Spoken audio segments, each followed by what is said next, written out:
¿qué representa en la logística y cómo va a incidir en el proceso electoral? Inicio contigo, Pamela.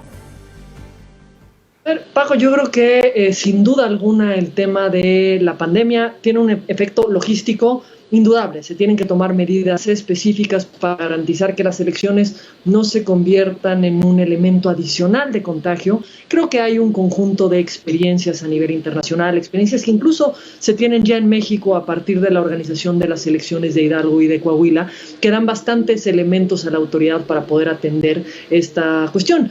Pero los impactos de la pandemia en el proceso electoral me parece que no son meramente logísticos, sino que tienen un efecto, uno, en la forma en la que se realizarán las campañas electorales, en el derecho de las ciudadanas y los ciudadanos a estar informados del desarrollo de las campañas electorales, que ahora tendrán que buscar mecanismos, digamos, en principio digitales o que no impliquen una aglomeración de las personas, pero esto también trae aparejada una obligación por parte de la autoridad de establecer nuevos mecanismos para poder fiscalizar esta nueva forma de hacer campañas, es decir, para poder garantizar que se cumplan con las reglas de financiamiento, con las reglas de ingreso y destino de los gastos, para poder ver que haya condiciones de competencia entre los distintos competidores y no se diga un elemento adicional que tiene que ver con el reto que significará el cuidado de la equidad de la competencia,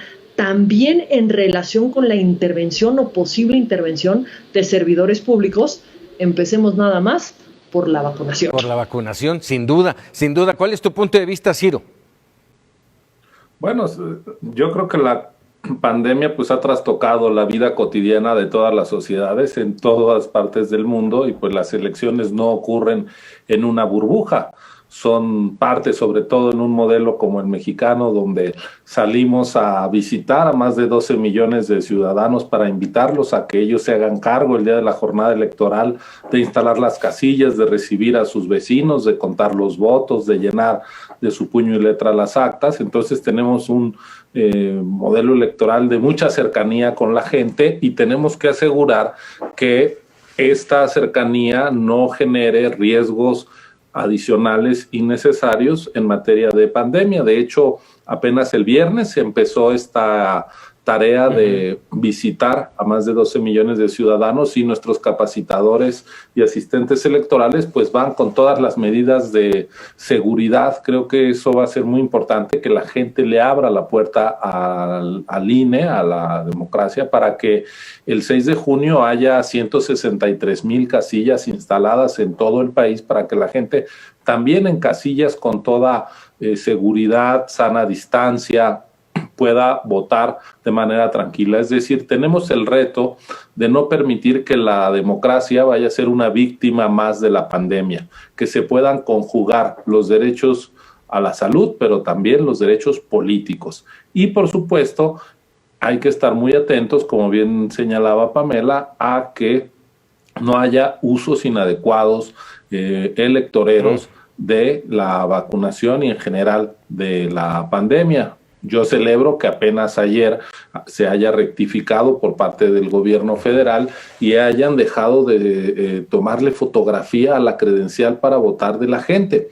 La credencial para votar pues es el instrumento más extendido de identificación que usamos para un montón de trámites, y es totalmente válido que sirva para que la gente se identifique cuando se va a vacunar, y es correcto que el gobierno sepa a quién está vacunando y lleve un listado muy pormenorizado. Se solicita la CURP, pero no necesariamente entregar una copia, Ciro, no necesariamente entregar una copia o permitir la fotografía de la credencial. Eso no es necesario.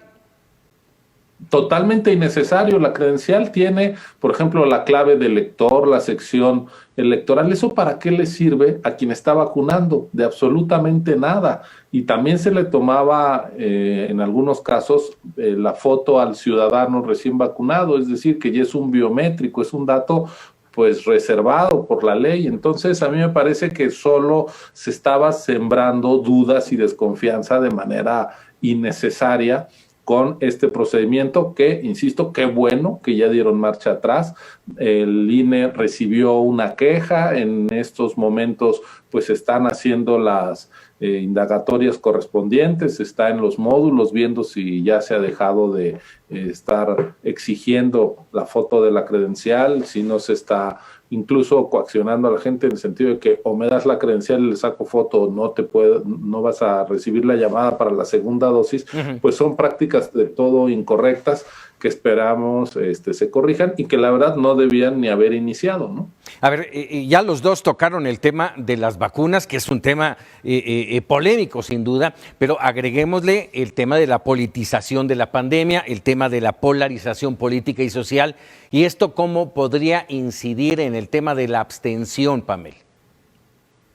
A ver, sin duda estamos en un contexto social, político en este momento en México, de una polarización absoluta, en el que el diálogo y la discusión son el elemento más ausente. Lo que hay es descalificación de todo lo que hace el de enfrente, por todas las partes de la ecuación. No hay un solo actor que no esté entrando en este juego de polarización, y esto puede llevar a que algunas ciudadanas y ciudadanos deciden acudir a votar para afianzar una posición absolutamente radical, pero también puede alejar a muchas ciudadanas y ciudadanos de las urnas al no tener propuestas, al no tener proyectos que se pongan sobre la mesa y que se puedan discutir y que podamos, entendernos desde nuestras coincidencias, pero también desde nuestras diferencias. Eso es parte de nuestra democracia. Y en cuanto al uso político de la pandemia, el uso electoral de la pandemia, lo empezamos a ver hace meses atrás, cuando de pronto se empezaban a entregar kits de gel, que si cubrebocas con logos, que si todos los elementos, porque recordemos que tenemos una práctica en México que aparte recorre por parejo a todos los partidos políticos muy interesante. Apenas se acercan las elecciones, resulta que nuestros servidores públicos son de un dadivosos, son de un interesados en la población a la que no le prestan atención el resto del tiempo en el que son servidores públicos, pero tan pronto se acercan elecciones, ahí resulta que empieza a haber como estos elementos para tratar de, yo no sé si comprar, coaccionar, incidir, pero es indebido el que se busque lograr el apoyo de las ciudadanas o de los ciudadanos a través de esa vía. Creo que la pandemia es algo que ha generado una cantidad de dolor impresionante en las familias de este país.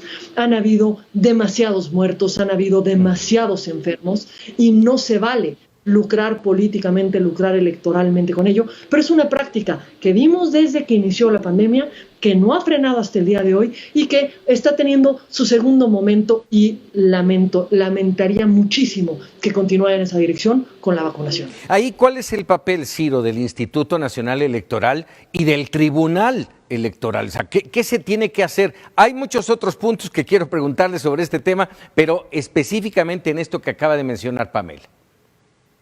Bueno, todo lo que es la entrega de estos obsequios, kits y demás, pues se considera una dádiva y está prohibido expresamente por la legislación, es decir, nada más contrario a la buena política que quererse aprovechar de las carencias materiales de la población.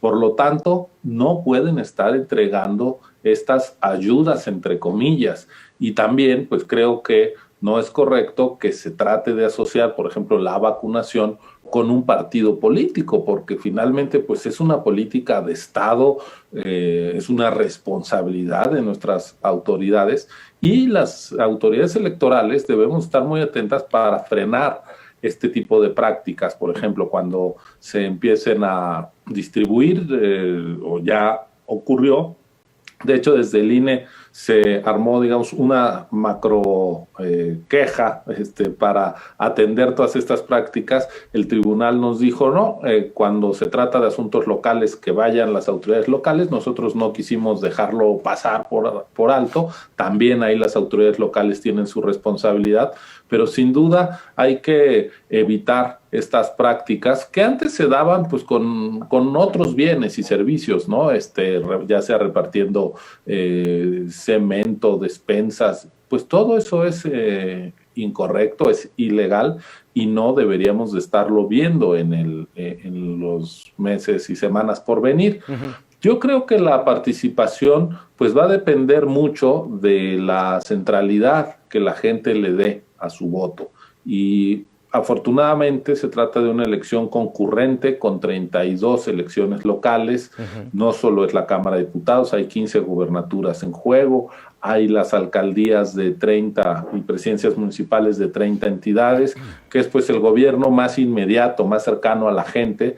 Yo espero que eso pueda motivar la participación, y de hecho un dato alentador es que en Coahuila y en Hidalgo, donde hubo elecciones el 18 de octubre del año pasado, la participación no bajó respecto a elecciones equivalentes, es decir, la gente, a pesar de la pandemia, salió a votar. Y un dato también muy importante es que la jornada electoral no generó un alza ni en los contagios ni en los fallecimientos en los días y semanas posteriores. Es decir, que los protocolos de seguridad, sana distancia, desinfectar todos los materiales que se utilizaban, decirle a la gente que lleve su propio marcador para votar y no tome el que han usado otros ciudadanos, pues sirvió, y esa experiencia pues nos da elementos para pensar pues que puede en junio también desarrollarse adecuadamente la jornada electoral, claro, extremando pues las precauciones. Así es. Hace un momento mencionaba yo el Tribunal Electoral y tenía yo varias preguntas. Ciro, me dirijo principalmente a ti y ahora se lo preguntaré a Pamela, pero a medianoche de este miércoles el Tribunal Electoral, antes de dar la nota, déjame decirte, a mí me levantó de nueva cuenta esa duda de la confrontación que aparentemente existe desde hace 2 o 3 años entre el tribunal y el instituto. Anoche revoca el acuerdo del Instituto Nacional Electoral que impedía al presidente hablar de temas electorales en sus conferencias matutinas. ¿Cómo ver esta situación? ¿Cómo afecta al proceso? Bueno, yo creo que daña el principio de neutralidad al que están obligados todos los gobernantes, los servidores públicos. Ellos no deben de tratar de incidir en las preferencias electorales de la gente, ya sea para favorecer a alguien o para dañar a otra de las opciones políticas. Lo cierto es que es una decisión pues muy sorprendente, que yo lamento.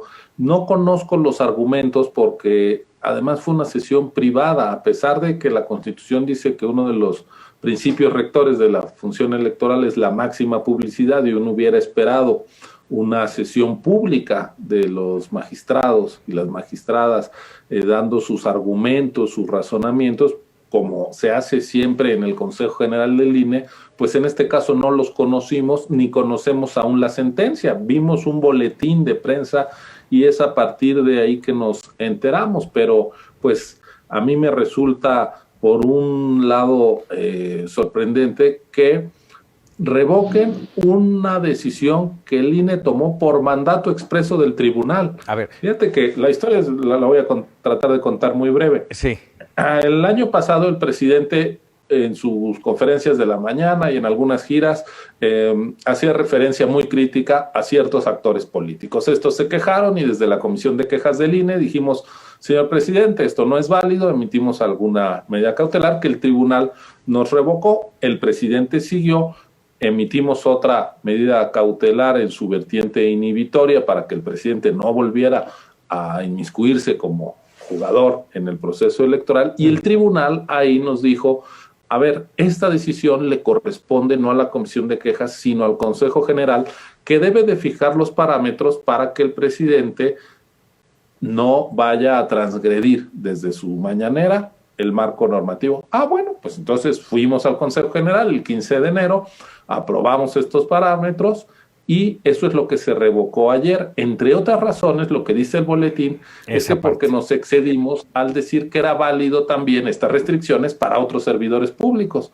Bueno, si ese es el problema, pues podrían haber dicho no, para los demás servidores públicos no, y queda en firme para el presidente, pero revocaron absolutamente todo. Y pues yo creo que eso afecta, insisto, la claridad de cómo se deben de conducir los servidores públicos, que es con plena neutralidad. Déjame preguntarte, Pamela, con todo este panorama que ahora nos presenta Ciro Murayama, ¿es realmente un intento de censura del Instituto Nacional Electoral? Me parece que la Constitución es absolutamente clara. Los servidores públicos de todos los niveles, no solamente el presidente de la República, los servidores públicos de todos los niveles, contrario a lo que vemos en todas las elecciones, deben de abstenerse de buscar de intervenir o interferir en la competencia que se debe dar entre los partidos políticos.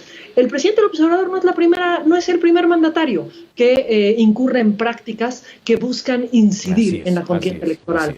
Recordemos al presidente Calderón, que de hecho fue sancionado por el Instituto Federal Electoral en su momento, el presidente Fox, que motivó esta reforma, el presidente Peña Nieto, recordemos las televisiones que tenían el gran logo de mover a México. Digamos, han habido estos intentos en los distintos procesos electorales.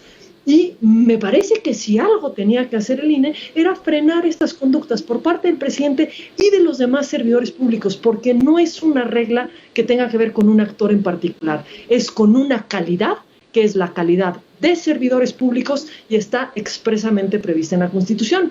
Y yo solo añadiría una cuestión en relación a lo que dice Ciro, por lo que tiene que ver con lo que hizo el tribunal. Pues esta práctica de sesionar en la opacidad es una práctica del tribunal cada vez que resuelve una medida cautelar. Es decir, cada vez que el tribunal decide si se suspende o no se suspende una propaganda, un discurso, una manifestación, es decir, cuando se decide sobre el ejercicio de derechos y libertades, el tribunal sesiona en privado. ¿Y qué es lo que sabemos? Su boletín de prensa y, en su caso, eventualmente, la sentencia. Pero ¿cuáles fueron las razones? ¿Cuáles fueron los elementos que se tomaron en cuenta? ¿Cuál fue la discusión? Esa no la conocemos nunca. Se da en la más absoluta opacidad y creo que esto ya llegó el momento que esto se exija, que no puede pasar así. La discusión sobre los límites que se tendrían que imponer en su caso al presidente de la República o cualquier otro servidor público llevaban en la discusión pública semanas. Y ahora lo que sabemos es un boletín que nos dice muy poco, porque además tiene otro pequeño detalle el boletín. Nos dice que el tribunal no dijo que el presidente sí puede hablar sobre esos temas. Dijo que el INE no podía emitir unas medidas cautelares para frenar que hablara sobre esos temas. Es decir, no podía haber una medida preventiva para cuidar el proceso electoral, sino que se tenía que agotar el procedimiento para que una vez agotadas las investigaciones, el tribunal en el fondo resuelva si sí puede o no puede y en qué términos. Dicho de otra forma, lo que hizo el tribunal fue patear el balón. Y creo que cuando estamos en medio de un proceso electoral, creo que cuando esta discusión ha acaparado el debate público desde hace meses, lo mínimo que podríamos esperar del tribunal es claridad. Y claridad sobre un tema que voy a lamentar mucho lo que voy a decir, sobre un tema que tiene que ver con se cumple o no se cumple la Constitución, pero que lo diga con claridad. Si la decisión del tribunal es no se cumple la Constitución, lo lamentaré muchísimo, pero al menos hay certeza respecto de las reglas que van a regir en un proceso electoral. Pero cuando lo que se hace es patear el balón y patear el balón y patear el balón, lo que terminamos es teniendo actores que participan de una forma que pues, es contraria a la Constitución, pero que no tienen un freno o que no tienen un límite, porque pues no hay todavía una postura por parte de la autoridad jurisdiccional. A ver, de esto que está mencionando Pamela, esta opacidad del tribunal abre ventanas de polémica y de duda, Ciro, en torno a la legitimidad, a la transparencia del tribunal y lo voy a decir claro, a que esté secuestrado por el gobierno. Bueno, yo creo que eso es algo que los propios magistrados deberían de responder, pero a mí me parece que en efecto esta práctica de no sesionar de manera pública pues no contribuye a la certeza y a la credibilidad, a la comprensión de las decisiones del propio tribunal. A mí me parece esta sentencia en particular contradictoria con lo que el propio tribunal nos había dicho. Ellos dicen en el boletín que es que eran lícitos todos los actos previos del presidente. Bueno, entonces si eran lícitos, ¿para qué nos mandaron a hacer estos lineamientos? Pero además, un acto en lo individual puede ser lícito, pero ya encadenado puede no resultar. Por ejemplo, en 2015, recordarán que fue muy polémica, bueno, Pamela y yo lo vivimos de cerca en el INE, la actuación del Partido Verde, que desplegó una campaña de anuncios en la televisión, en Cine Minutos, que cada uno de esos actos en lo individual pues había sido lícito, pero el propio tribunal dijo, esto es una campaña adelantada a las campañas electorales para posicionar indebidamente al partido, y eso dio lugar a que se emitieran medidas cautelares, se sancionara entonces al Partido Verde. Entonces no es cierto en la propia lógica del tribunal que un acto lícito en lo individual no pueda después ya en su conjunto, en su encadenamiento, resultar ilícito. A mí me parece que el tribunal no está queriendo asumir su rol como última instancia en materia electoral para hacer valer la Constitución también al presidente de la República. Rápidamente, ya se nos termina el tiempo, pero quiero ir con ustedes con una sección que le voy a llamar De Bote Pronto. De Bote Pronto. Y bueno, aquí lo que voy a hacer es hacerles un par de preguntas a cada uno y la única respuesta es un sí o un no. ¿Están de acuerdo? De acuerdo. Adelante, vámonos. A ver, lo primero de ellos y me parece sumamente importante. ¿Qué pasaría si el 6 de junio estamos en semáforo rojo en buena parte del país? ¿Se cancela o se posponen? Pamela.